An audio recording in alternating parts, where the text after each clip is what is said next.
சேலம் மாவட்டம் சங்ககிரி அருகே அரசு பேருந்தின் முன்பக்க கதவு வழியாக வெளியே விழுந்த 9 மாத ஆண் குழந்தை உயிரிழந்தது. இதுகுறித்த கூடுதல் விவரங்களை செய்தியாளர் ஆதிநாராயணன் வழங்க கேட்கலாம். ஆதிநாராயணன், வணக்கம். இந்த விபத்து குறித்து மேலும் சொல்லுங்க. வணக்கம்.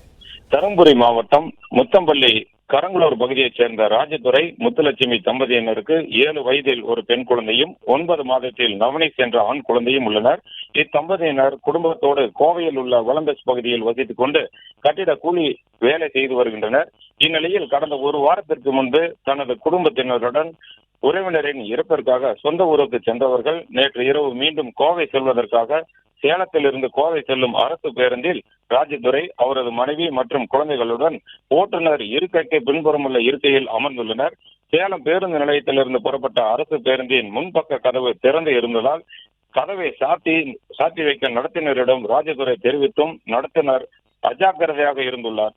தொடர்ந்து சேலம் மாவட்டம் சங்ககிரி அருகே உள்ள கச்சேரி வளையக்காரனூர் தேசிய நெடுஞ்சாலையில் சென்று கொண்டிருந்த பொழுது திடீரென ஓட்டுநர் பிரேக் பிடித்ததால் ராஜதுரை இடது தோளில் இருந்த அவரது மகன் நவனீஸ் கை நழுவி பேருந்தின் படிக்கட்டு வழியாக கீழே தவறி விழுந்தார்.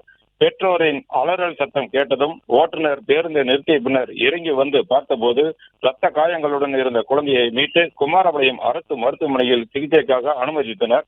அங்கு குழந்தையை பரிசோதித்த மருத்துவர்கள் வரும் வழியிலேயே குழந்தை இறந்து விட்டதாக தெரிவித்துள்ளனர். இதனால் அதிர்ச்சியடைந்த பெற்றோர்கள் கதறி அழுதனர். இத்தகவலின் பேரில் விரைந்து வந்த தேவூர் போலீசார் வழக்கு பதிவு செய்து பேருந்திலிருந்து குழந்தை விழுந்ததற்கான காரணம் குறித்து அரசு பேருந்தின் ஓட்டுநர், நடத்துனர் மற்றும் குழந்தையின் பெற்றோர்களிடம் தீவிர விசாரணை மேற்கொண்டு வருகின்றனர்.